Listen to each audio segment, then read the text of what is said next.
या क्लासमध्ये आपण बघूयात पुढचा topic, force on a current carrying conductor. मागच्या क्लासमध्ये आपण बघितलं होतं की force on a charge in a magnetic field. आता आपण current carrying conductor in magnetic field कळतंय. Force on a current carrying conductor in a kept in a magnetic field. बघा, आता समजा असा एक मॅग्नेटिक फील्ड आहे एका स्पेसमध्ये, असं म्हणजे बी पेपरच्या आत आहे ना, प्लेनच्या आत आहे. ओके, आता याच्यामध्ये या बी मध्ये एक चार्ज, या मॅग्नेटिक फील्डमध्ये एखादा चार्ज ठेवला तर त्याच्यावर फोर्स लागतो का? नाही लागत. नुसता ठेवला तर लागत नाही. बरं, त्या चार्जला व्हेलॉसिटी दिली तर फोर्स लागतो का? डिपेंड्स. ती व्हेलॉसिटी त्या व्हेलॉसिटी आणि बी मध्ये अँगल किती आहे? जर त्या दिलेल्या व्हेलॉसिटीचा आणि बी शी अँगल पॅरलल असेल, म्हणजे समजा एका चार्जला मी पॅरलल टू बी व्हेलॉसिटी दिली, म्हणजे अशी एकतर अशी प्लेनच्या आत जाणारी व्हेलॉसिटी दिली किंवा अशी प्लेनच्या बाहेर येणारी व्हेलॉसिटी दिली, या दोन्ही केसमध्ये काय होईल? V will be parallel to B. Parallel to B म्हणजे काय? आपल्या याच्यानुसार साइन थिटा अँगल 0 तरी झाला किंवा 180 झाला, पण साइन 180 किंवा साइन थिटा, साइन 0 किंवा साइन 180 इज 0 ऑलवेज. त्यामुळे त्या चार्जवर फोर्स लागणार नाही. कळतंय? आता हे आपण मागच्या क्लासमध्ये शिकलोय. आता काय होईल जर मी एक कंडक्टर, एक वायर, त्याची लेंथ समजा, याची लेंथ आहे एल, ही लेंथ ठेवली, असा लेंथ एलचा कंडक्टर ठेवला. कुठे ठेवला? मॅग्नेटिक फील्डमध्ये ठेवला. बरं, याच्यामध्ये करंट फ्लो होतोय, असा आय करंट असा फ्लो होतोय. आता काय होईल? What will be result? याच्यावर फोर्स लागेल का नाही लागेल? बघा, आपण चार्ज फ्लो होत असेल तर फोर्स लागतो, बघितलेलं आहे. बरं, आता या ठिकाणी करंट म्हणजे काय? करंट म्हणजे चार्जच ना. करंट म्हणजे what is current? How do you define a current? Current means amount of charge flowing across a unit cross section, particular cross section in unit time. एका सेकंदात किती चार्ज पुढे गेला, फ्लो झाला, त्यालाच करंट म्हणतो ना आपण. I is equal to dq by dt. हे तर आपण करंट असं शिकलोय. म्हणजे करंट फ्लो होणं म्हणजे काय? चार्जेस फ्लो होणं, चार्ज हलणं, मूव्ह होणं. आणि आता मॅग्नेटिक फील्डमध्ये जर चार्ज हलत असेल तर काय व्हायला पाहिजे? तर चार्जवर फोर्स लागायला पाहिजे. कळतंय? In general. ओके, त्याचा अँगल 0 डिग्री असेल तर फोर्स पण 0 होईल. बरोबर आहे, बघूयात आपण पुढे. पण इन जनरल जर चार्ज फ्लो होत असेल मॅग्नेटिक फील्डमध्ये तर फोर्स लागेल. बरं, आणि करंट म्हणजे पण फ्लो ऑफ चार्ज, म्हणजे करंट कॅरिंग या कंडक्टरवर पण काहीतरी फोर्स लागेल. कळतंय का? ओके, आता या फोर्सची आपण व्हॅल्यू कॅल्क्युलेट करायचा प्रयत्न करू. बघा, एक काम करा, याचा मी छोटासा एक एलिमेंट डीएल घेतो. एक छोटा एलिमेंट डीएल घेतला. एलिमेंट डीएल कशाचा आहे? It is the small element of the entire length of the conductor. आता त्या एका लेंथवर बघूयात. मला सांगा, आपल्याला काय माहिती आहे? What is force on single charge? किती आहे फोर्स ऑन सिंगल चार्ज? तो काय असतो सिंगल चार्ज? QVB असतो ना, आठवतंय का? QVB. आणि ओके, आपण जनरलाइज करूयात. QV क्रॉस बी. QVB केव्हा असतो? जेव्हा हे स्पेसिफिक झालं ना, जेव्हा थिटा 90 डिग्री. आपण जनरल सोल्युशन, जनरल आपण फॉर्म्युला डिराईव्ह करू, नंतर बघू आपण नॉर्मल आपलं 90 डिग्रीला कसा येता येईल. असा असतो फोर्स. बघ, या केसमध्ये करंट फ्लो होतोय म्हणजे काय फ्लो होतोय? इलेक्ट्रॉन्स फ्लो होत आहेत. पण करंटची दिशा जर अशी असेल तर इलेक्ट्रॉन असे फ्लो होत आहेत ना. किंवा मला असं म्हणता येईल, करंटची दिशा अशी असेल तर अशा दिशेने पॉझिट्रॉन्स फ्लो होत आहेत, म्हणजे पॉझिटिव्ह चार्जवाले. बघा ना, आपण म्हणतो ना की करंटची दिशा कुठली असती? करंटची दिशा इलेक्ट्रॉनची दिशा नसती. इलेक्ट्रॉनची दिशा उलटी असती. करंटची दिशा ही कुठली असती? Positive charge. इलेक्ट्रॉन जर असा फ्लो होत असेल तर मला असं म्हणता येईल की पॉझिटिव्ह चार्ज असा फ्लो होतोय. आणि पॉझिटिव्ह चार्जच्या डायरेक्शनलाच करंट डायरेक्शन म्हणतो. जर मी करंटची डायरेक्शन अशी दाखवत असेल तर ही डायरेक्शन कोणाची आहे? इलेक्ट्रॉनची आहे का? तर नाही. इलेक्ट्रॉनची डायरेक्शन अशी झाली. ही डायरेक्शन कोणाची आहे? पॉझिट्रॉनची. पॉझिट्रॉन म्हणजे इलेक्ट्रॉनचा जुळा भाऊ, फक्त पॉझिटिव्ह. पॉझिट्रॉन शब्द आपण नंतर मॉडर्न फिजिक्समध्ये डिटेल बघणार आहे. रेडिओ ऍक्टिव्हिटीमध्ये कसे पॉझिट्रॉन तयार होतो. पॉझिट्रॉन म्हणजे ईच असतो तो, फक्त त्याच्यावर चार्ज प्लस ई असतो. Positron, this is direction of positron. अच्छा, मग याचा अर्थ क्यूची व्हॅल्यू किती आहे? मग असं म्हणतो की force on a single positron म्हणता येईल किती आहे, किंवा पॉझिटिव्ह चार्ज सिंगल चार्ज किती आहे, क्यूची व्हॅल्यू ई व्ही क्रॉस बी. अच्छा, आता व्हेलॉसिटी काय असते? जेव्हा करंट पळतो तेव्हा त्या करंटची व्हेलॉसिटी किती असते? आठवतंय आपण ड्रिफ्ट व्हेलॉसिटी शिकलो होतो. आपण शिकलो drift velocity. What is drift velocity? Current electric चॅप्टरमध्ये एकदा पाहिजे असेल तर व्हिडिओला पॉज करून कुठली रिवाइज करून या. ड्रिफ्ट व्हेलॉसिटी रिवाइज करा. ड्रिफ्ट व्हेलॉसिटी काय असते? ड्रिफ्ट व्हेलॉसिटी असते ॲव्हरेज व्हेलॉसिटी ऑफ इलेक्ट्रॉन. कळतंय का? It's drift velocity. ठीक आहे, तर मला इलेक्ट्रॉनची व्हेलॉसिटी ड्रिफ्ट व्हेलॉसिटी लिहिली मी. बरं, पुढे काय करतो? हा झाला एका पॉझिट्रॉनवर लागलेला फोर्स. हे मी आतापर्यंत सॉल्व्ह केलेलं आहे, मागच्या क्लासमध्ये आपण बघितलेलं आहे असं. बरं, आता इथं किती इलेक्ट्रॉन्स फ्लो होत आहेत? इथं किती इलेक्ट्रॉन्स फ्लो होत आहेत? समजा N, if N is number of positrons per flow, असं म्हणूयात, फ्लोईंग पर युनिट व्हॉल्यूम. एका कंडक्टरच्या per unit volume of what? Of conductor ना. म्हणजे कंडक्टरच्या युनिट व्हॉल्यूम मधनं समजा इतके इलेक्ट्रॉन्स एन फ्लो होत आहेत, तसं जर असेल तर मला सांगा मी कसं लिहू? नंबर ऑफ इलेक्ट्रॉन्स कसं काढू मग मी? Therefore total number of electrons is equal to काय? हे पर युनिट व्हॉल्यूम आहेत ना, म्हणजे या number of positrons per unit volume. Electrons पेक्षा आपण पॉझिट्रॉन म्हणू सरळ. टोटल नंबर ऑफ पॉझिट्रॉन किती आहेत?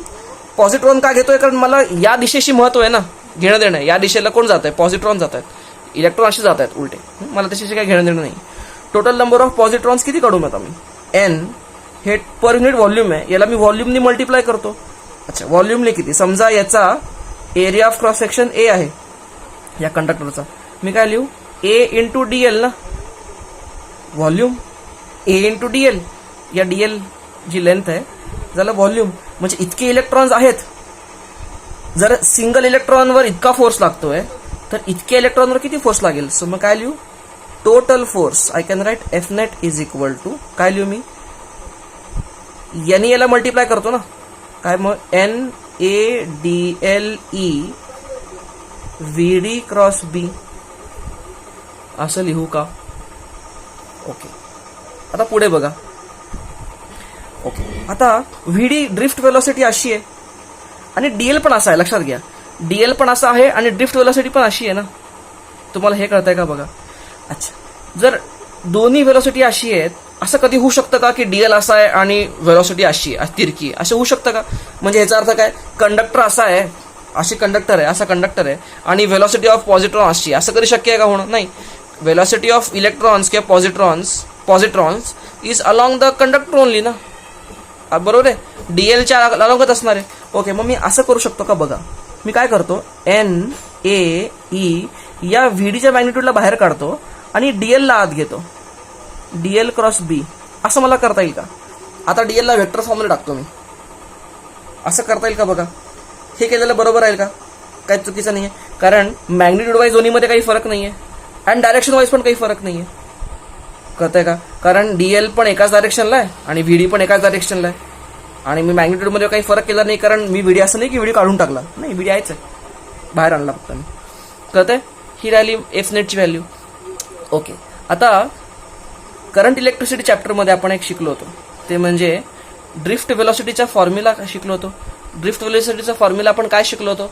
व्हीडी is equal to I by N E A असं शिकलेलं आठवत आहे का? करंट इलेक्ट्रिसिटी चॅप्टर उघडा आणि बघा. व्हीडी ड्रिफ्ट व्हेलॉसिटी जसं आपण डिराईव्ह केलं होता, आय बाय ए जे असतो, जे बाय एन ई असं पण केलं होतं आपण. ओके, आता तसं जर असेल तर मला सांगा आय ची व्हॅल्यू किती आहे? व्हीडी इंटू एन ई आहे ना, cross multiplication. Therefore I is equal to VD into N E A. बघा इथं व्हीडी एन ई ए पूर्ण आलं टर्म आणि ह्याला मी कशाने रिप्लेस करू मग? I times DL cross B. Yes, important formula. म्हणजे ओके, एखाद्या करंट कॅरिंग कंडक्टरला मी या मॅग्नेटिक फील्डमध्ये ठेवलं तर मला काय मिळेल? This is the formula. तुम्हाला कळत आहे? Okay, this is the main formula. आता फॉर स्ट्रेट कंडक्टर, आता या केसमध्ये स्ट्रेट लाईन दाखवली ना मी, मग मला काय लिहिता येईल? फॉर अ स्ट्रेट कंडक्टर त्याच्यावरचा नेट फोर्स जो आहे तो काय आहे? असे मला फोर्स डीएल मी मला सांगा हा फोर्स कोणावर आहे? हा डीएल वर लागलेला फोर्स आहे. हे तुम्हाला दिसतंय का? डीएल वर लागलेला फोर्स आहे. असे डीएल सगळे जोडत गेले तर टोटल कंडक्टरवर लागलेला फोर्स मला कळेल. आता या केसमध्ये टोटल डीएल जोडत गेले तर एलच कॅपिटल एल येईल ना. या केसमध्ये I can say in straight conductor integration of all such Diehl is nothing but L. तुम्हाला हे कळतंय का? येस. त्यामुळे मला स्ट्रेट कंडक्टरसाठी काय म्हणता येईल? फॉर अ स्ट्रेट कंडक्टर काय म्हणू मी? F total F net is equal to I L cross B. Very important for straight conductor. Most of the times conductor straights असतात. हा, सर्क्युलर वगैरे असेल तर मग हे वेगळ्या मग तुम्हाला ते चांगलं इंटिग्रेशन करावं लागेल हे प्रत्येकाचं. आपल्या या सिलेबसमध्ये असं मला पुढचे क्वेश्चन्स काही दिसत नाहीत की ज्यामध्ये असे वेगळ्या शेप्स पण डील करायचे असतील. पण जरी करायचे असतील तरी तुम्हाला मी याच्या काही शॉर्टकट सांगतो. सगळ्यात पहिला तुम्ही हे सगळं लिहून घ्या. बरं, जसं मी मगाशी तुम्हाला म्हणलं होतं, अजून एक स्पेशल केस बघूयात. If theta between L and B is 90 degree, जे की तुमच्या केसमध्ये सीईटीच्या केसेसमध्ये प्रॉब्लेम्स मॅक्सिमम असे येतील ज्यामध्ये एल आणि बीच्या मला थीटा काय 90 डिग्री. त्या केसमध्ये मला एफ काय लिहिता येईल? हा F is equal to I L B. Cute formula झाला एकदम, कारण theta 90 degree, sine 90, L B sine theta ना, sine 90 is 1 I L B. कळतंय? ओके. म्हणजे या कंडक्टरवर कुठला जर हा फोर्स लागला, म्हणजे या कंडक्टरवर म्हणणं करंट हा लेंथ ए एल कंडक्टरचा लेंथ असेल आणि त्यातनं आय करंट फ्लो होत असेल आणि बी मॅग्नेटिक फील्ड असेल तर त्याच्यावर फोर्स किती लागेल? I L B. क्लिअर? कळतंय? ओके. आता एखाद्याला असे प्रॉब्लेम्स, आता हे तुम्हाला कळलं, फोर्स कळलं. ज्या ठिकाणी फोर्स आलं त्या ठिकाणी अख्खं एनएलएम येऊ शकतं. हा फोर्स आहे त्या कंडक्टरवर लागलेला, कंडक्टरचा मास जर एम असेल तर ऍक्सेलरेशन काय झालं? एफ बाय एम, म्हणजे I L B by M, म्हणजे ऍक्सेलरेशन आलं. मग इनिशियल व्हेलॉसिटी 0 असेल तर इन सम टाइम हा कंडक्टर किती डिस्टन्स जाईल तिथं कायनेमॅटिक्स आलं, एनएलएम आलं. लक्षात घ्या, हे मागचं फिजिक्स जे तुम्ही शिकलेले आहेत, गेल्या एका वर्षामध्ये तुम्ही मागचं फिजिक्स जे सगळं शिकलेले आहेत, ते सगळं फिजिक्स मध्ये जिथे जिथं फोर्स आला तिथं सगळं परत ते कॉपी पेस्ट करता येऊ शकतं. तसे क्वेश्चन बनवता येतात फिरकीवाले. घाबरायची काही गरज नाही. आपल्याला ते फिजिक्स चांगलं येत आहे आणि आपल्याला नवीन शिकलो काय, नवीन आपल्याला हे येत आहे, आपण नवीन हे शिकलोय आणि तुम्हाला हे कळलं, no issues, you can go on with it very nicely. ठीक आहे ना? ओके, हे नीट लिहून घ्या परत पुढे. ओके, आता राहता राहिला प्रश्न डायरेक्शनचा परत काय वेगळं सांगायची गरजच नाही. तुम्हाला क्रॉस प्रोडक्ट येतोय, हा पण एक वेक्टरच आहे ना. मी हे वेक्टर करायला हवं होतं, that would have been more accurate झालं असतं. नसेल केलं तर आता करून टाका, डोक्यावरच्या टोपी करून टाका, लाईन मारा. Okay fine. तर आता मी काय म्हणतोय, डायरेक्शन ज्या ठिकाणी क्रॉस प्रोडक्ट आला, या चॅप्टरमध्ये क्रॉस प्रोडक्ट आहेत, बाकी काहीच नाही. आपण आतापर्यंत याच्या अगोदर पण बघितलं, बायट लॉ पासून बघतोय क्रॉस प्रोडक्ट, काही वेगळं काही नाहीये. आणि ज्या लोकांना क्रॉस प्रोडक्ट येत नाही त्यांना हे शिकवतात, फ्लेमिंग्ज रूल. पण मला सांगा, तुम्ही ते फ्लेमिंग रूल किती त्यात उलझणार? आता तुम्ही लेंथ कशाला घेणार, परत बी कशाला घेणार, त्यात घोटाळा झाला की गेलं. ते फ्लेमिंग रूलचा काहीही उपयोग नाही. Directly use cross product, L cross B. म्हणजे मला सांगा, समजा असं मॅग्नेटिक फील्ड आहे, असं मॅग्नेटिक फील्ड डायरेक्शन अशी आहे आणि करंट असा फ्लो होतोय आय. बोला, असा करंट फ्लो होतोय म्हणजे असा कंडक्टर आहे, डॉट काढला ना मी. ओके, बोला कसा होणार फोर्स लागणार त्या कंडक्टरवर? अगेन एल क्रॉस बी. एल म्हणजे काय? Length vector. कळतंय? ऑफ दॅट पर्टिक्युलर, किंवा डीएल म्हणजे काय, Diehl vector is always along the current ना. म्हणजे डीएल, आता हा करंट वर येतोय, म्हणजे कसा असला पाहिजे, दिस डीएल क्रॉस बी लाईक दिस, कळतंय, लेफ्टला, म्हणजे याच्यावर फोर्स लागणार असा. हे तुम्हाला कळतंय का? बस, मी आता क्रॉस प्रोडक्टची भरपूर प्रॅक्टिस याच्या आतापर्यंत घेतली. आता काय परत टाइमपास नको करत, नाही करत. तुम्ही आता इथनं पुढे तुम्हाला फोर्सची डायरेक्शन, कंडक्टरवरच्या फोर्सची डायरेक्शन तुम्हाला यायला पाहिजे. अशा स्ट्रेट शेपचे. शेप वेगळा असेल तर आपण काय करायचं बघूयात. तुम्हाला हे आलं का? फाईन. हवा असेल लिहून घ्या. पुढे बघूयात. ओके, समजा असा मॅग्नेटिक फील्ड आहे. पुढचा प्रॉब्लेम बघूयात. आणि एक कंडक्टर असा आहे, एक असा आहे, एक असा आहे, एक असा आहे. कळतंय? आपण नाव ह्याला कंडक्टर म्हणू. ह्याला कंडक्टर 1, हा कंडक्टर 2, हा कंडक्टर 3 आणि हा कंडक्टर 4 असे कंडक्टर ठेवलेले आहेत. बरं, यातनं करंट फ्लो होतोय असा कंडक्टर करंट असा फ्लो होतोय, आय करंट फ्लो होतोय यातनं.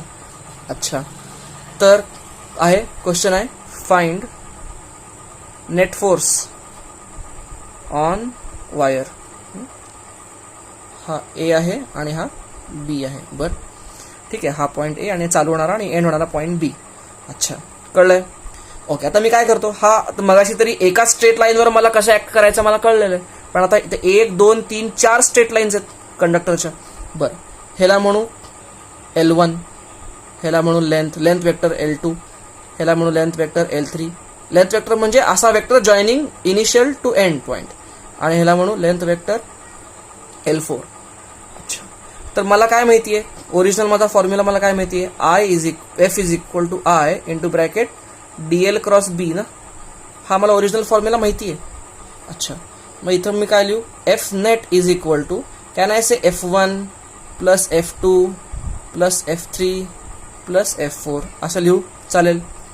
येस. आता मला माहितीये F हा असा आहे, म्हणजे F1 काय लिहू मी, I आणि DL. आता F1 ची DL म्हणजे किती आहे, L1 ना. म्हणजे can I say L1 cross B. हा झाला F1 प्लस F2 काय, I, L2 vector cross B. तिसरा I times L3 vector cross B plus I times L4 vector cross B. बघ, काही नाही, मी हा फॉर्म्युला वापरला, फक्त डीएल असे डीएल जोडत गेले. बेसिकली इंटिग्रेशन आहे, पण आता स्ट्रेट लाईन मध्ये काय इंटिग्रेशन करू ना मी, डीएल जोडत गेले तर एलच मिळेल ना मला. L1, L2, L3, L4 vectors. ठीक आहे ना. ओके, हे झालं. पुढे आता यातनं मी काय करतो बघा, आय तरी कॉमन काढतो. आय स्केलर क्वांटिटी आहे, म्हणजे ऍक्च्युली आय टेन्सर क्वांटिटी आहे, पण एनिवे या कॉन्टेक्स्ट स्केलर म्हणून घेऊ. आय बाहेर काढला. ओके, तर मी काय करतो, असं लिहिता येईल का मला, L1 vector L1 plus L2 plus L3 plus L4 cross B. बीला बाहेर काढूयात ना. बाहेर का काढता येऊ शकतं, कारण बी सगळीकडे सारखा आहे. बी या स्पेसमध्ये युनिफॉर्म आहे. हा, आणि नॉन युनिफॉर्म वाले क्वेश्चन्स इरोडोचे फेमस क्वेश्चन्स आहेत, ते आपल्याला काही घेणं देणं नाही. बी. ओके, या बीला बाहेर काढलं मी आणि काय केलं, L1, L2, L3, L4. Do you agree with this? अच्छा, आता मला सांगा, let's again go back to vector. आठवतंय व्हेक्टरमध्ये काय होतं, L1 असं A1 म्हणजे व्हेक्टर 1, व्हेक्टर 2, व्हेक्टर 3, व्हेक्टर 4 असे चारही व्हेक्टरचे ॲडिशन जे असेल, ॲडिशन पॉलिगॉन लॉ आठवतोय का व्हेक्टरचा, polygon law of vector addition. काय असतो पॉलिगॉन लॉ, जर व्हेक्टर असा हा पॉलिगॉन म्हणजे असं 4, 5, 6, 7, 8, 9, 10 असे किती काय व्हेक्टर असू दे, या व्हेक्टरची ॲडिशन झाली नाही, आणि या व्हेक्टरची addition is just denoted by another vector joining the completing the polygon. म्हणजे जर मी ह्याला व्हेक्टर LAB असं म्हणलं, तर can I say vector L1 plus L2 plus L3 plus L4 is equal to vector LAB. हे व्हेक्टर ॲडिशन आहे. आता मी अज्युम करतो की तुमच्या डोक्यावर, तुमच्या चेहऱ्यावर प्रश्नचिन्ह आले असतील असा मी अज्युम करतो एक क्लास. त्यामुळे मी आय फील की हे परत परत सांगायची गरज आहे, काही गोष्टी परत सांगतो मी. ठीक आहे, बघा मी असं एक्झाम्पल दिलं होतं की एखादा मुलगा इथं चालत गेला, इथं चालत गेला, इथं चालत गेला, इथं चालत गेला, तर इफेक्टिव्हली तो कुठं गेला? इफेक्टिव्हली तो ए पासून बी ला आला ना. म्हणजे resultant of 1 2 3 4 vectors is this vector. मला काय लिहिता येईल? I into bracket L A B cross B. This is a very very significant output. हे फार सिग्निफिकंट आउटपुट आहे. काय म्हणजे आता फाईन, आपण सध्या तरी ॲज फार ॲज गिवन आता, आणि मला सांगा एल ए बी आणि बी मधला अँगल किती आहे? एल ए बी असा आहे ना, एल ए बी असा आहे, एल ए बी असा आहे आणि बी खाली आहे, दोन्ही मधला अँगल 90 डिग्री आहे. म्हणजे त्याचा आन्सर काय झालं? I L A B into B. बस, याच्यापेक्षा काय डेटा दिलेला नाही आहे. बस हे आन्सर याचं. हे काय लेंथची काय व्हॅल्यू दिलेली नाही आहे, हे काढायचं काय नाही, पण देऊ शकतात ना, हा काही शेप देऊ शकतात. बरं, आता मी हा प्रॉब्लेम घेतला कशाला हे तर तुम्हाला कळलं, व्हेरी गुड. पण यातलं एक फार मोठा इम्पॉर्टंट आणि फार मोठा व्हायटल एक असा शॉर्टकट यातनं बाहेर येतोय. तर तुम्ही शॉर्टकट म्हणून लिहा किंवा नोट शॉर्टकट काहीतरी लिहा. यातलं शॉर्टकट काय करतो? याचा अर्थ काय? मला सांगा, आता हा शेप असा 1 2 3 4 वाला होता. समजा हा शेप असा काहीतरी असेल, इथनं इथं गेला, इथनं इथं, इथनं इथं, इथनं इथं, इथनं असं काहीतरी असेल, असं काहीतरी असेल. असे भरपूर vectors L1 L2 L3 L4 L5 L6 L7 कळतंय का तुम्हाला? अशी किती असू शकतात ना. ओके, दिसलं नाही तुम्हाला? बघा, अशी किती असू शकतील ना. ओके, आता या अख्ख्या कंडक्टर अशी वायर अशी ठेवली मी एका फील्डमध्ये. सांगा फोर्स किती आहे? तर सिंपल, तुम्ही काय करा, फक्त start point two end point connect करा. म्हणजे entire resultant of all this is only this much. Interesting. म्हणजे या शेपवर डिपेंड करतच नाही. काय डिपेंड करतं? इनिशियल पॉइंट कुठं आहे, फायनल पॉइंट कुठं आहे. Force acting on the conductor does not depend on the shape of the conductor. It only depends on the initial point and final point. May be हा पहिली note तुम्ही लिहून घ्या. Right दिस note number 1. अच्छा, दुसरा काय? अच्छा, समजा असा असेल, एखाद्या फील्डमध्ये मी जर असा कंडक्टर ठेवला which forms a closed loop. आता काही शेप काढतो ना मी, म्हणजे चालू इथं झाला, असा गोल गेला, संपला पण इथंच. Find force on the entire conductor. आता मला कंडक्टर शेपवर डिपेंडच करत नाही. कशावर डिपेंड करतं? फक्त लक्षात घ्या, मी हे जे प्रूव्ह केलं, हे जे प्रूव्ह केलं, या सगळ्या प्रूफमध्ये ह्याचा शेपवर डिपेंडन्स काही होता का? जस्ट इमॅजिन, ह्याचा शेप असा असायच्या ऐवजी अजून कुठला तर वेगळा शेप असता 4, तर हे अनालिसिस ते असतं ना, त्यात काही फरकच नव्हता, कारण ह्याच्यामध्ये शेपचा डिपेंडन्स काहीच नाहीये. म्हणजे असाच्या ऐवजी असं ठेवलं तरी पण शेवटी आन्सर LABच येणार आहे. काय येईल फक्त या केसमध्ये हे L1 plus L2 plus L3 plus L4 plus L5 plus L6 plus L7 plus L8 plus L9 plus L10 हे काय 10 असतील तर 10 येतील. पण त्या सगळ्याचे समेशन, वेक्टर समेशन काय आहे? A to Bच आहे ना, म्हणजे आन्सर हेच येणार. तुम्हाला कळतंय? अच्छा, आता समजा, आणि हे कर्व पण असेल, समजा ओके हा आता कर्व आहे. आता मला सांगा, कर्व म्हणजे असतं काय? कर्व म्हणजे infinitely short, infinite number of very very short straight lines makes a curve. याच्यात पण नंबर ऑफ हे 4 होते, हे 4 L1 L2 L3 L4 होते, हे 10 होते. मग हे 1 लाख आहेत. काय प्रॉब्लेम आहे? आन्सर तरी LABच येणार आहे. तुम्हाला हे कळतंय का? अच्छा, आणि या केसमध्ये A पॉइंट पण तोच आहे आणि B पॉइंट पण तोच आहे का? Because it's a close loop. म्हणून क्लोज लूप मध्ये मला सांगा LAB काय येणार? 0. म्हणून F नेट काय येणार?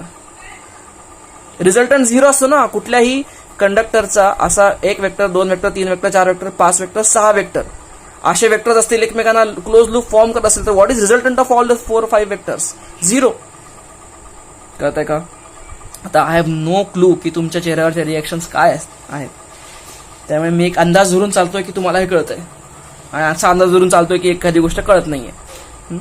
ओके, एखादी गोष्ट तुम्हाला मी अंदाज धरला की तुम्हाला कळतं आणि पुढे गेलो आणि तुम्हाला नाही कळलं तर इमिजिएटली व्हिडिओ पॉज करून ग्रुपवर टाका, सर मला या मिनिटाचा या व्हिडिओच्या या मिनिटाचं मला तुम्ही जे बोलला ते कळलं नाही तर स्क्रीनशॉट काढून टाका, हे तुम्ही काय म्हणला हे मला कळलेलं नाही. I will do it, I will reply to you. कुठलीही गोष्ट दाबू नका. You have a doubt, immediately speak it up. कारण तुम्ही आता हा डाऊट दाबला की पुढचा प्रॉब्लेममध्ये अडकणार आहे आणि आपल्याला हे प्रॉब्लेम रट्ट्यावाले प्रॉब्लेम नाही, चांगले डोक्यावाले प्रॉब्लेम नसतात. Okay, come back. मग या केसमध्ये LAB ची व्हॅल्यू 0 आहे कारण चालू पण झाला इथं आणि संपला पण इथं, रिझल्टंट इज 0. कळत आहे?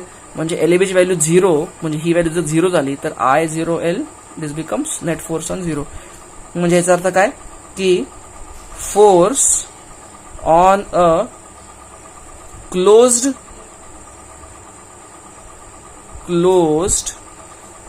वॉल, तर काय लिहिता येईल, closed loop of a conductor is 0.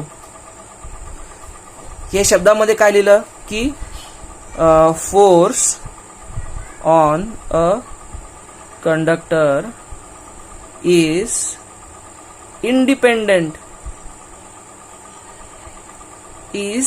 independent of what? Of shape. It only depends on start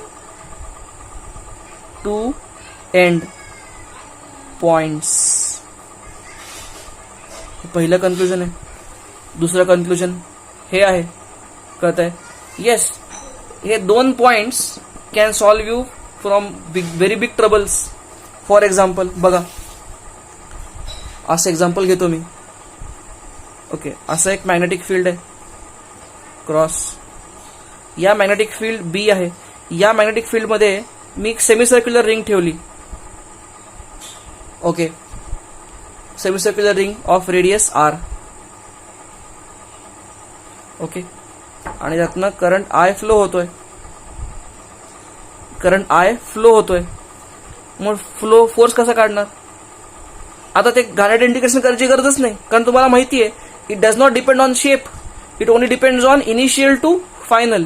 आता इनिशियल कशाला म्हणायचं, फायनल कशाला म्हणायचं? करंट फ्लोच्या डायरेक्शनवर इम्पॉर्टंट आहे. कारण आता A पासून B कडे जातोय ना, म्हणजे A इनिशियल झाला, B फायनल झाला. म्हणजे मी जर असा एक वेक्टर काढला, कळतंय का? म्हणजे हा फोर्स काय झाला, I times length AB cross B. पण मला माहिती आहे लेंथ AB अशी आहे आणि B पेपरच्या परपेंडिक्युलर आहे, म्हणजे दोघांना अँगल 90 डिग्री आहे. म्हणजे I इंटू लेंथ AB. आता लेंथ AB किती आहे? आता डायमीटर झाला ना, विच इज 2R. कळतंय का? 2R इंटू B म्हणजे काय झालं, 2RB, 2IRB. Answer simple. हां, डायरेक्शन, हा झाला फोर्सची मॅग्निट्यूड झाली.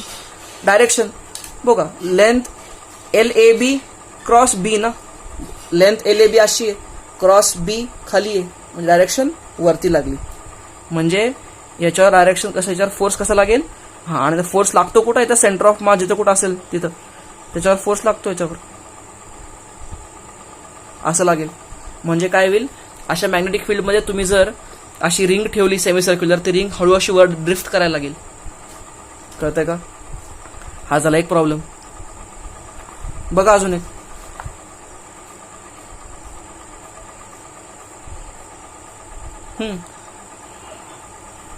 सर्क्युलर रिंग ठेवली याच्यात, यातनं करंट I फ्लो होतोय, मॅग्नेटिक फील्ड B आहे. बोला फोर्स किती आहे? फोर्स किती आहे? 0 आहे. का 0 आहे? कारण सर क्लोज लूप, आणि क्लोज लूप मध्ये फोर्स काय असतो? 0. कळतंय का? ओके, हा शॉर्टकट आहे. लक्षात घ्या, हा शॉर्टकट नसता असं झाला, समजा असं नसतं झालं तर तुम्हाला काय करावं लागलं असतं, या प्रत्येक ठिकाणी तुम्हाला वाईट इंटिग्रेशन करावं लागलं असतं. कारण प्रत्येक DL प्रत्येक DLची दिशा वेगळी आहे. कळतंय का? It's a very bad integration. ते घाण करावं लागलं असतं फार, कॅल्क्युलेशन्स वगैरे. पण it is, we are saved from that. We are saved why? Because of the shortcut. हा शॉर्टकट आहे ना, जस्ट कनेक्ट इनिशियल. शॉर्टकट म्हणून तुम्हाला लिहायचं असेल तर लिहून घ्या या शब्दामध्ये. काय करा, shape is immaterial, connect initial point to final point vector, बस. कळतंय? अजून एक बघा प्रॉब्लेम. समजा ही मॅग्नेट्यूड आहे, सॉरी ही नॉट मॅग्नेट्यूड, मॅग्नेटिक फील्ड आहे असा. ओके, इथनं असा एक कंडक्टर आहे असा. ओके, करंट आय फ्लो होतोय. ओके, ह्याचे कोऑर्डिनेट्स आहेत 2,3. ह्याचे कोऑर्डिनेट्स आहेत 5,7. Okay, find force on conductor. Okay, आता मला काय करायचं आहे, मला माहिती आहे हा पॉईंट माझा ए आणि बी आहे, म्हणजे मला काय काढायचं आहे, हा माझा वेक्टर एल ए बी आहे. आता एल ए बी कसं काढता येईल, हे झालं vector x2 - x1 I cap plus y2 - y2 - y1 जे कॅप, म्हणजे 5 - 2 3 I cap plus 7 - 3 4 J cap. कळतंय का? ही झाली दिस इज युअर लेंथ. ओके, आणि हा मॅग्नेटिक फील्ड पेपरच्या आत आहे ना, म्हणजे मॅग्नेटिक फील्ड किती आहे, say magnetic field B naught K cap आहे. के कॅप ना, झेड मध्ये ना मॅग्नेटिक फील्ड. जर हा XY प्लेन असेल तर झेड मध्ये मॅग्नेटिक फील्ड आहे, B naught K cap. Let us call this Z, no problem. तर म्हणजे मला magnet vector form. Okay, vector form मध्ये फोर्स कसा लिहू मी, वेक्टर फॉर्म मध्ये फोर्स काय येईल, I into L A B cross B ना. कधी कधी तुम्हाला वेक्टर फॉर्म मध्ये आन्सर विचारतील, तुम्हाला क्रॉस प्रोडक्ट करता आला पाहिजे.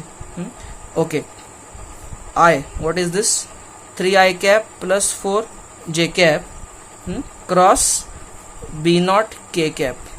आता त्याने बी नॉटची संख्या दिलेली नाही आहे, इट्स नॉट गिवन. ही संख्या घ्यायची का आपण काहीला, बी नॉटच घ्या. ओके, क्रॉस प्रोडक्ट करा, तुम्हाला येतो क्रॉस प्रोडक्ट करता, डिटर्मिनंट वगैरे काढायचा, that is one thing. Okay, त्याप्रमाणे फाइंड करा, तुम्हाला वेक्टर फॉर्ममध्ये येईल. स्केलर फॉर्ममध्ये हवा असेल तुम्हाला, तर स्केलर फॉर्ममध्ये कसं येणार, वेक्टर फॉर्मचा फायदा काय असतो, तुम्हाला आय कॅप जे कॅपच्या ह्याच्यात येतं ना आन्सर तुमचं. ओके, आता स्केलर फॉर्ममध्ये काय मला सांगा, स्केलर फॉर्ममध्ये हा एल ए बी आणि बी परपेंडिक्युलर आहेत, म्हणजे simple I L A B into B मॅग्निट्यूडमध्ये, आणि एल ए बीची मॅग्निट्यूड किती आहे, under root what is magnitude of this, under root 3 square plus 4 square म्हणजे 5, म्हणजे किती आहे आय इंटू 5 इंटू बीची मॅग्निट्यूड बी नॉट, म्हणजे 5 आय बी नॉट. ही झाली न्यूटन, इतकी झाली मॅग्निट्यूड. डायरेक्शन कशी आहे, एल ए बी ला पॅरलल ठेवा हात, L A B cross B, this is direction. कळतंय, सिम्पल. मला सांगा तुम्हाला नवीन मी काय शिकवलं या टॉपिकमध्ये, तुम्हाला नवीन काय शिकवलं, नवीन तुम्हाला फक्त एवढंच शिकवलं की फोर्स किती असतो, फोर्सची व्हॅल्यू मॅग्नेटिक वेक्टर फॉर्ममध्ये अशी असते, जी स्ट्रेट लाईनमध्ये अशी होते. बऱ्याचदा आपल्याला स्ट्रेट लाईनचंच घेणं देणं असतं. ओके, जी 90 डिग्री असेल तर असं होतं. आणि हा शॉर्टकट, काय शॉर्टकट की पाथवर डिपेंड करत नाही, शेपवर डिपेंड करत नाही कंडक्टरच्या, फक्त initial to final position, initial to final वेक्टरवर डिपेंड करतं फोर्स. कळतंय, हां. फक्त या 3 ते 4 गोष्टी तुम्हाला नवीन सांगितल्या, बाकी सगळं वेक्टर टॉपिक आहे. अख्खा वेक्टरचा क्रॉस प्रोडक्टचा पुढचा टॉपिक इथं आणता येतो. कळतंय तुम्हाला, कराय सगळं लिहा. चला, हे झालं असेल सगळं, तर या प्रॉब्लेमचं अजून एक पुढचं व्हर्जन बघूयात. ते काय, समजा अशी एक इन्फायनाईट लाईन आहे, इन्फायनाईट करंट कॅरिंग कंडक्टर आहे आय. ओके, आणि या करंट कॅरिंग कंडक्टरच्या पासनं समजा डी डिस्टन्सवर अजून एक वायर ठेवली आहे किंवा कंडक्टर आहे, आणि यातनं पण काहीतरी करंट आहे. यातनं करंट किती आहे, समजा I1 घेऊ, आणि यातनं करंट समजा I2 घेऊ. ओके, म्हणजे ठीक आहे, ह्याला पण इन्फायनाईटच घेऊ. चला ठीक आहे.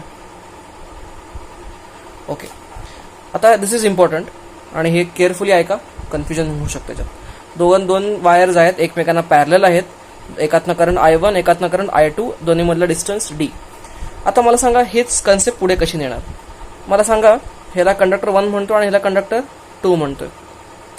बरं, सगळ्यात पहिली गोष्ट एक रिवाईज करू की इन्फायनाईट लाईन जेव्हा असते, इन्फायनाईट करंट कॅरिंग कंडक्टरमुळे किती मॅग्नेटिक फील्ड तयार होतं? ते असतं μ0I/2πd. कुठनं आलं हे? बायट सेवर्ट लॉ किंवा आपण एम्पियर सर्किट लॉ वरनं पण काढलं होतं. μ0I/2πd. हे काय असतं? This is magnetic field at distance d from a current carrying conductor I. Current is I. तेव्हा असतं ना. Okay, now come back.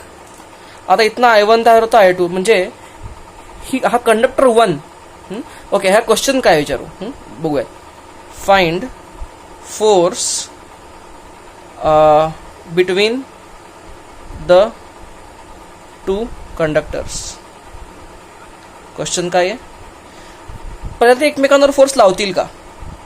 बघा, हा कंडक्टर या जागी काहीतरी मॅग्नेटिक फील्ड बनवेल का नाही बनवेल? हा बनवेल. आपण शिकलेलं ते मॅग्नेटिक फील्डची व्हॅल्यू पण माहिती आपल्याला. हा कंडक्टर या ठिकाणी मॅग्नेटिक फील्ड बनवेल, आणि जेव्हा मॅग्नेटिक फील्ड असतं त्या मॅग्नेटिक फील्डमधनं करंट पास होतोय, म्हणजे त्या मॅग्नेटिक फील्डमुळे ह्याच्यावर काहीतरी फोर्स लागतोय. कळतंय? उलटे पण विचार करता येईल. या करंटमुळे इथं काहीतरी मॅग्नेटिक फील्ड बनतंय, आणि म्हणजे याचा अर्थ हा करंट ह्या करंट याच्या मॅग्नेटिक फील्डमध्ये आहे, म्हणजे ते मॅग्नेटिक फील्ड या करंटवर एखादा फोर्स लावणार आहेत. कळतं ना? म्हणजे फोर्स लागणार एकमेकांवर. हां, ते फोर्स तुम्हाला काढायचे. कळतंय क्वेश्चन काय आहे? बघूयात. Let us see first. मला सांगा, can I say magnetic field at 2 due to 1. कसं काढलंय? कॅप्शन बघितलं? कॅप्शन कसं वापरलेत मी? This is magnetic field B21 म्हणजे काय? Magnetic field at 2 at this position due to 1. Okay, त्याची काय मॅग्नेट्यूड असेल? μ0I1/2πd असं असेल ना. या करंटमुळे या ठिकाणी तयार झालेलं. पण डायरेक्शन, ओके, डायरेक्शन कशी काढणार? या करंट असं फ्लो होतोय ना, म्हणजे DL cross R. Look at the thumb going downwards. म्हणजे या ठिकाणी B ची व्हॅल्यू अशी असणार, B21 ची व्हॅल्यू अशी असणार. Okay, good. आता बोला, या ठिकाणी B21 आत जाणार आहे.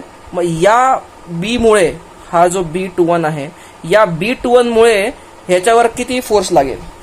चला, तो फॉर्म्युला मला माहिती आहे. F = ILB असतो ना. आता ह्याची तरी, ह्या तर दोन्ही इन्फायनाईट वायर्स आहेत, म्हणजे ह्याची काहीतरी लेंथ एक मिनिट मानू काहीतरी. इन्फायनाईट म्हणजे फिजिक्स दृष्टीमध्ये तुम्हाला माहिती आहे, इन्फायनाईट म्हणजे भरपूर लांब. समजा हे किलोमीटरमध्ये येईल आहे काहीतरी आहे. ओके, तर मला आता काय, मी काय लिहू? Force on 2 due to 1. कसं लिहू मी? आय कुठला? याच्यातनं झालेला आय ना, म्हणजे I2. अच्छा, L म्हणजे याची लेंथ, से L. आणि B म्हणजे यातलं इथलं असलेलं B, इथं असलेलं B. इथं कुठलं B आहे? इथं B21 आहे, त्याची व्हॅल्यू इथं आहे. ती काय आहे? μ0I1/2πd. कळत आहे? ओके, मग आता मी काय करतो, या Lला, कारण हे L दिलेली नाही ना, मग हे Lला इथं घेतो, म्हणजे मला काय मिळेल? फोर्स पर युनिट लेंथ मिळेल ना. Force per unit length. Fine त्याने फोर्स म्हणलंय, let us take it as force per unit length. Okay, तर काय लिहिणार आहे? I1/I2 μ0/2πd. हा फोर्स लागणार. अच्छा, डायरेक्शन बघूयात फोर्सची. फोर्स डायरेक्शन कशी आहे? L क्रॉस B आहे ना. L तरी असा आहे, L आणि B खाली चाललाय, L क्रॉस B. बघा, L क्रॉस B म्हणजे फोर्स लागतोय असा. याचा अर्थ हा F21 कसा असेल? असा असेल. कळतंय? L cross B. कळतंय? Yes, this is the formula. अच्छा, आता ज्याप्रमाणे यांनी याच्यावर फोर्स लावला, हा पण याच्यावर काहीतरी फोर्स लावेल. बघ, आता मी एकाच तुम्हाला व्ह्यू मध्ये दिसावं म्हणून इथं करतो हे आणि हे वरचा डिस्कशन वेगळा आहे, हे वेगळं आहे. ठीक आहे, फक्त तुम्हाला मी पेज पलटी केलं तर तुम्हाला हे डायग्राम दिसणार नाही, म्हणून मी फक्त इथं ड्रॉ करतोय. बघा काय करतोय. आता ज्याप्रमाणे हा फोर्स कुठला आला? This is force by I1 conductor 1 on conductor 2. Can I similarly find force by conductor 2 on conductor 1? बोला, कंडक्टर 2 या जागी काहीतरी फील्ड बनवेल, ते फील्ड पहिला काढू. Let us find field at 1 due to 2. कसं काढणार? म्यू नॉट I2 बाय 2 पाय डी. हे कळतंय का? येस. नाव वेल, आता डायरेक्शन, परत डायरेक्शन, या बीची डायरेक्शन कशी असणार आहे? ओके, बीची डायरेक्शन कशी काढतो आपण? DL cross R. DL cross R upwards. Do you understand? ह्याची डायरेक्शन कशी असणार आहे? अपवर्ड्स. लक्षात घ्या, ही डाऊनवर्ड्स होती, ही अपवर्ड्स असणार आहे. ओके, अपवर्ड्स असणार आहे म्हणजे या ठिकाणी जो बी आहे it's going to be like this, जो B12 म्हणतो मी त्याला. अच्छा, आता that is good, that's great. Now what next? आता force, let us find force on 1 due to 2. काय असतं फोर्सची व्हॅल्यू? काय असते? ILB. म्हणजे आय, आता आय काय लिहू? I1 ना, आय याची समजायची पण लेंथ L आहे, L, आणि बी काय आहे? B12 म्हणजे म्यू नॉट I2 बाय 2 पाय डी. ओके, म्हणजे F12 force per unit length, ते पण लेंथला खाली घेऊन जातो मी, तर काय येईल हे? I1 I2 mu naught bye 2 पाय डी. कळतंय का? हे अशी मॅग्निट्यूड आली. डायरेक्शन काय? डायरेक्शन काय आहे? L क्रॉस बी ना, L अशी चालली आहे, L ह्याच्यावर ना, L क्रॉस बी वरती येतोय, thumb like this.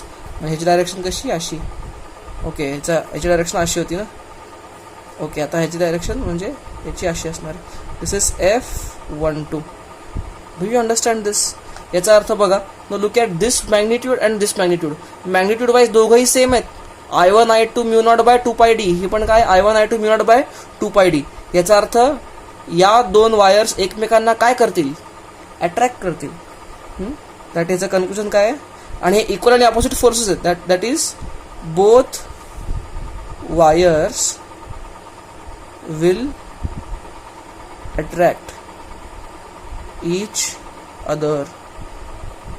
very important conclusion.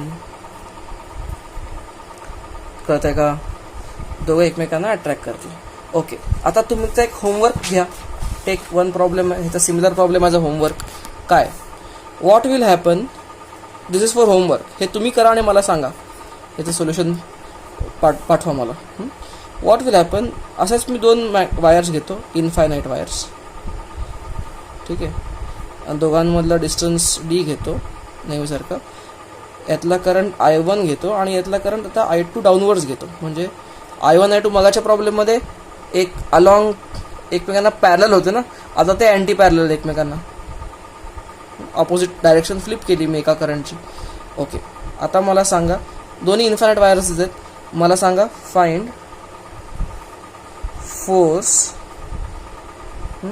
Forces on each other. तुम्ही जरा शब्दात नीट लिहून घ्या क्वेश्चन, काही प्रॉब्लेम नाही, मी क्वेश्चनच्या शब्दांवर फोकस करत नाही आहे ना. Look at that. कळलं? करा. दिस इज यू. तो फाइंड ऑल दिस आणि फोर्स पर युनिट लेंथ घ्या. पर युनिट लेंथ. कळतं का? ओके, डू दिस. बघा, अजून पुढचं वर्जन बघूया का? समजा ही इन्फायनाईट वायर आहे. Okay, very nice, very good. यातनं करंट I1 फ्लो होतोय. Okay, very nice, very good. आता मी काय करतो, इथनं समजा D डिस्टन्सवर मी L लेंथचा कंडक्टर ठेवला. D डिस्टन्सवर L लेंथचा असा आडवा ठेवला कंडक्टर, उभा नाही ठेवला, आडवा ठेवला. अच्छा, आणि या कंडक्टरमधनं काहीतरी करंट I2 फ्लो होतोय. म्हणजे काहीच नाही, हे फक्त हा, आणि ही इन्फायनाईट नाही आहे, फायनाईट लेंथ आहे. इन्फायनाईट असेल त्याला क्रॉस करेल ना. बघा, मी काय करतो, मगाच्या प्रॉब्लेममध्ये दोन्ही लाईन्स एकमेकांना पॅरल होते ना, अँटी पॅरल आहे, आणि मागच्या प्रॉब्लेममध्ये पॅरल होती. आता काय करतो मी, एकाला उभी आणि एकाला आडवी ठेवतो, आणि ह्याची फायनाईट आहे, ह्याची लेंथ L आहे. ओके, क्वेश्चन आहे फाइंड ह्याला आपण वायर 1 म्हणू आणि ह्याला वायर 2 म्हणू. Find force on 2 due to 1. Interesting. बघू कसं करायचं. आता मला सांगा हे कसं करणार. मगाच्या प्रॉब्लेममध्ये काय होत होतं, कुठल्याही मला सांगा बी ची व्हॅल्यू किती आहे, μ0I/2πd ना, एनी जनरल डी डिस्टन्सला.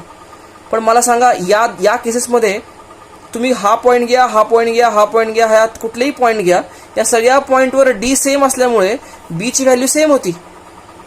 बी कोणाच्या बी ऑफ 1 ड्यू टू 2 या प्रत्येक पॉईंटला सेम होती, कारण ह्यातला प्रत्येक पॉईंट हे डिस्टन्स डी डी डी डीच आहे. पण आता नाही असं. आता या कंडक्टरमुळे इथं जे फील्ड तयार होईल आता प्रत्येक पॉईंटला वेगळं असेल. या पॉईंटला डी डी आहे, या पॉईंटला डिस्टन्स वेगळं आहे, या पॉईंटचं डिस्टन्स वेगळं आहे, या पॉईंटचं डिस्टन्स वेगळं आहे, या पॉईंटचं डिस्टन्स डी प्लस एल आहे, वेगळं आहे. आता कसं करायचं. ओके, आता this is an example of non uniform magnetic field. या केसमध्ये काय होतं, मी जिथे जिथे करत होतो कॅल्क्युलेशन तिथं युनिफॉर्म होतं ना मॅग्नेटिक फील्ड. आता या प्रत्येक पॉईंटला मॅग्नेटिक फील्ड वेगळं वेगळं असणार आहे. का वेगळं असणार आहे, कारण या प्रत्येक पॉईंटचं डिस्टन्सच या वायरपासून वेगळं वेगळं आहे ना. तुम्हाला कळत आहे का.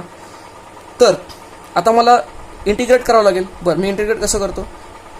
या वायरपासनं समजा एक्स डिस्टन्सवर dx एलिमेंट घेतला. मी परत सांगतो, असे इंटिग्रेशन लाईव्ह तुम्हाला करायचे एक्झाममध्ये आणि तुम्हाला सॉल्व्ह करायचे. असे गणित येणं फार रेअर आहे, रेअरातले रेअर एक्झाम्पल आहे. सीईटीच्या 1 मिनिटाच्या 50 सेकंड्सच्या प्रॉब्लेममध्ये they will not expect you to do integration and find solution. पण मी तुम्हाला का प्रॉब्लेम घेतोय, असे प्रॉब्लेम्स जेई लेवल्सचे आहेत प्रॉब्लेम सगळे. मी तुम्हाला का घेतोय, कारण तुम्हाला हे कळेल, कारण असे काही प्रॉब्लेम्स मी तर पुढे घेणार आहे आणि ते एक्झाममध्ये येऊ शकतात आपल्या सीईटीच्या. त्यामुळे तुम्हाला हे असं फरक समजणं माहिती गरजेचं आहे की एखादा कंडक्टर पॅरलल ठेवला की काय आणि असा ठेवला तर काय असतं. म्हणून हा फरक समजावा की इथं कसं नॉन युनिफॉर्म मॅग्नेटिक फील्ड आहे, म्हणून मी तुम्हाला हे करतो प्रॉब्लेम आहे. बघा, आता मी काय केलं, एक्सवर जाऊन डीएक्स एकदम छोटा एलिमेंट घेतला. बरं, आता मला सांगा या डीएक्सवर मला किती, समजा ह्याच्या इथं डीबी इथं मॅग्नेटिक फील्ड आहे, छोटंसं मॅग्नेटिक फील्ड या एलिमेंटवर डीबी आहे, ते किती असणार सांगा मला. μ0I/1 ह्याच्यामुळे ना, ह्याच्यामुळे या एक्स डिस्टन्सवरच्या पॉईंटला या एलिमेंटवर किती असतात मॅग्नेटिक फील्ड, μ0I/1/2πx. 2πd, आता डी डिस्टन्स एक्स झालं ना, हे 2πx. आणि डायरेक्शन कशी आहे बघा, dl क्रॉस r डाऊनवर्ड्स, म्हणजे डायरेक्शन अशी. आता डायरेक्शनमध्ये कुठे गल्लत झाली नाही पाहिजे, खाली खाली. देअरफोर आता मला सांगा, ओके, ह्याच्यावर या पॉईंटला मॅग्नेट्यूड खाली आहे, म्हणून फोर्स किती लागतो याच्यावर, छोटा force dF is equal to काय म्हणू मी, ILB ना. आय किती आहे I2, L किती आहे dx आणि B किती आहे हा μ0I/1/2πx इतका फोर्स आहे. डायरेक्शन कुठे आहे, डायरेक्शन बघा dl क्रॉस B ना, या ठिकाणी B खाली आहे, या ठिकाणी B, या पॉईंट या ठिकाणी B खाली आहे, कळतंय का. म्हणजे dl असा dl क्रॉस B खाली गेला हात, म्हणजे थंब लागला वरती, असा फोर्स लागणार आहे त्याच्यावर या छोट्या एलिमेंटवर. बरं, मग सगळ्या मोठ्या फोर्स काढत असेल सगळ्यात, तर मी इंटिग्रेट करतो. I integrate this small force. Okay, सगळे कॉन्स्टंट्स बाहेर काढा. μ0I/1/2π integration 1/x dx. अच्छा, x is varying from x ची लिमिट किती आहे, x ची कमीत कमी व्हॅल्यू d आहे, कारण तो कंडक्टर चालू इथं होतोय, आणि मॅक्सिमम व्हॅल्यू d प्लस एल. x is varying from d to d plus L. Okay, कसं करणार आता हे, μ0I/1/2π what is integration of 1/x dx, it is natural log of x, म्हणजे नॅचरल लॉग ऑफ x, आणि त्या एक्सला जर हे आणि हे लिमिट टाकलं तर काय येईल, d plus L upon d. इतका फोर्स लागेल न्यूटन. आणि डायरेक्शन कुठं, सगळी वरतीच लागेल ना, कारण प्रत्येक पॉईंटला वरती वरती वरती, म्हणजे सगळं वरतीच लागेल. कळतंय. ओके, हे पाठ करायची गरज नाही आहे तुम्हाला, फक्त लक्षात घ्या की दोन पॅरलल कंडक्टर ठेवणं आणि न ठेवणं ह्याच्यामध्ये फरक कसा कळला. ह्याच्यामध्ये प्रत्येक पॉईंटला मॅग्नेटिक फील्ड वेगळं आहे, this is example of non uniform magnetic field आणि this was example of uniform magnetic field. तुम्हाला हा फरक कळावा म्हणून हा प्रॉब्लेम घेतलेला आहे. हा नीट लिहून घ्या. ओके, आता पुढे अजून एक बघूयात. दिस इज इंटरेस्टिंग प्रॉब्लेम. बघा,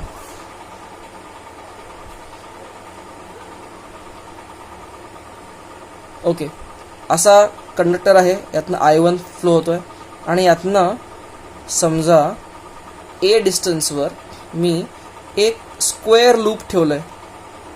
काय ठेवलंय? Square loop. ओके, आता यातनं करंट I2 फ्लो होतोय,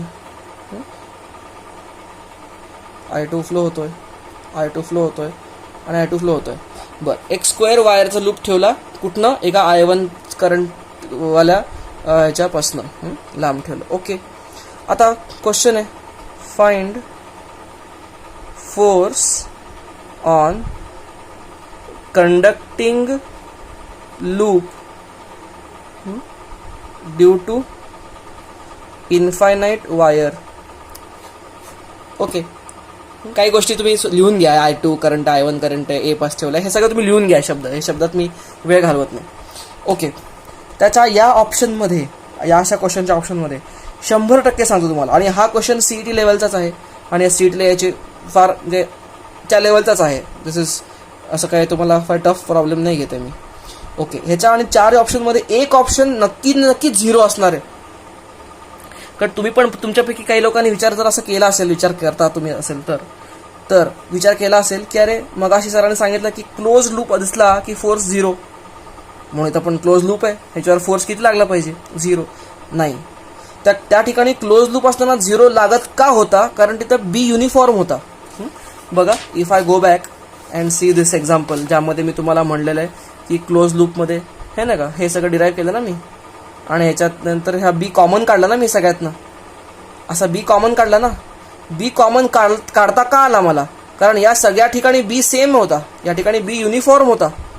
असा वरनं खाली युनिफॉर्म चाललाय तो. ओके, पण जर समजा हा इथं बी वेगळा असता, इथं बी वेगळा असता, इथं बी आणि इथं बी वेगळा असता, तर असं कॉमनच नसता काढता आला मला. म्हणजे हे झालंच नसतं, असं काही झालंच नसतं. कळतंय का? तर तेच सांगतो मी तुम्हाला. म्हणून हा प्रॉब्लेम मी तुम्हाला त्यासाठी मुद्दामून घेतोय, तुम्हाला कॉन्ट्रास्ट कळावा म्हणून. या ठिकाणी या वायरमुळे जे बी इथं तयार होतं, मॅग्नेटिक फील्ड तयार होतं, ते मॅग्नेटिक फील्ड युनिफॉर्म असेल का नॉन युनिफॉर्म असेल? तर या लेंथवर, या एवढ्याशा लेंथवर ते युनिफॉर्म असेल, एकच व्हॅल्यू असेल का? कारण ए ची व्हॅल्यू सगळी एची व्हॅल्यू सगळ्या या पॉईंटची सगळ्याची सेम आहे. पण अच्छा, या कंडक्टरवर पण सेम असेल, कारण ह्या सगळ्या पॉईंटची डिस्टन्स काहीतरी वेगळं आहे. कळतं का तुम्हाला? ओके, पण व्हॉट अबाउट, आणि समजा हा स्क्वेअरची लेंथ द्यायची विसरलो मी. समजा स्क्वेअरची लेंथ L आहे, स्क्वेअर लूपची लेंथ L आहे, ठीक आहे, ते सांगायचं विसरलो. ओके, तर या सगळ्या पॉईंटची डिस्टन्स या वायरपासून A + L आहे ना. Okay, but what about I2 आणि what about this length and this length? या प्रत्येक पॉईंटचं डिस्टन्स ह्याच्यापासून वेगळं आहे, जसं या डिस्टन्स प्रत्येक पॉईंटचं ह्याच्यापासून वेगळं आहे. मगाशी मी ते इंटिग्रेशन केलं. तुम्हाला खरं बघायचं झालं त्याच्यावर काय करावं लागेल? इंटिग्रेशन करावं लागेल. ओके, पण म्हणजे हा प्रॉब्लेम तर अजून टफ झाला नाही. हा प्रॉब्लेम इझी कसा झाला सांगतो तुम्हाला. या ठिकाणी इंटिग्रेशन करायची गरजच नाही आहे. Why I will tell you. कारण मला माहिती आहे. मला सांगा डायरेक्शन कसं करता येईल. या कंडक्टरमुळे इथं let us first worry about this 2 conductors. या 2 ठिकाणी किती मॅग्नेटिक फील्ड लागतं? ओके, DL क्रॉस, मला वेगळी सवय, DL क्रॉस R डाऊनवर्ड्स. या ठिकाणी कसं लागतं? या सगळीकडे कसं लागतंय मॅग्नेटिक फील्ड? डाऊनवर्ड्स लागतंय. बरं, डाऊनवर्ड. आता याच्यावर फोर्स कसं लागतोय? DL क्रॉस DL क्रॉस खाली, DL क्रॉस B ना, फोर्स वर लागतो. म्हणजे या I2 वर फोर्स कसा लागेल? वरती लागेल, से F2. आणि या ठिकाणी कसं? DL क्रॉस B, थंब खाली येतो माझा, म्हणजे याच्यावर फोर्स लागेल F2 खाली. आता मला सांगा, हा जो फोर्स आहे आणि हा जो फोर्स आहे, हा ऑपोजिट आणि इक्वल असणार ना? का इक्वल असणार? बाकी सगळंच सेम आहे, ह्याच्यामध्ये सगळं सेमच आहे. म्हणजे हे दोन्ही फोर्सेस एकमेकांना काय करणार? कॅन्सल करणार.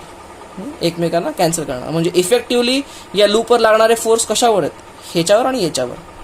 ते तुम्हाला काढता येतात, काढा ते होमवर्क. मग अशी तुम्हाला सांगितलेलं मी कसं काढायचं. ह्याच्यावर आणि ह्याच्यावर लागणारा फोर्स काढा. सो नेट फोर्स काढा किती लागतो या लूपवर. आणि डेफिनेटली तो झिरो नसणार आहे. हे दोन एकमेकांना कॅन्सल करतात. पण जो फोर्स याच्यावर लागेल आणि याच्यावर लागेल तो कॅन्सल नाही होणार. का नाही होणार? याच्यावर लागलेला फोर्स आणि याच्यावर लागलेला फोर्स जसं काय असेल डायरेक्शन असे असेल, समजा असं असेल फोर्स, ह्या फोर्सची व्हॅल्यू वेगळी असणार आहे कारण या ठिकाणी बी वेगळा आहे आणि या ठिकाणी फोर्सची व्हॅल्यू वेगळी असणार कारण या ठिकाणी बी वेगळा आहे. आय होप तुम्हाला कळतंय. नसेल कळत तर क्विकली रिप्लाय करा. मी व्हिडिओ अजून एक्सटेंड करतो त्या केसमध्ये.